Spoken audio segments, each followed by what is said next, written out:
আসসালামু আলাইকুম এভরিওয়ান, আশা করছি আপনারা সকলেই ভালো আছেন। তো আজকে ঘাস কাটতে এসে এক ভয়াবহ অবস্থায় পড়েছি। সেটা হচ্ছে ঘাস কাটার শুরুতেই অনেক বড় দাঁড়াই সাপ, প্রায় 10-12 হবে, অনেক মোটা, কি বলবো, অনেক পুরানা সাপ। তো দেখে তো অবস্থা পুরো খারাপ, কারণ এত বড় সাপ কোনোদিন সরাসরি দেখি নাই। তো দেখেন এটা সলংটা কত বড়, দেখেন কত বড় সলংটায়, অনেক মোটা, দেখতে বোঝা যায়। প্রায় আপনার 2 ইঞ্চি মনে হয় ফাঁস হইব সাপটা। সলংটা আমি দেখে তো অবাক হয়ে গেছি, সাপ যেরকম মোটা দেখছি ঠিক সেম মোটা সলংটা। আমার ঘাস খেতে সলংটা ছাড়ছে আর কি, দেখতে পারতেছেন।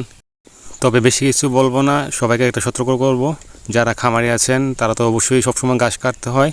তো সাবধানের সহিত ঘাস কাটবেন যাতে কোনো বড় ধরনের বিপদ না ঘটে।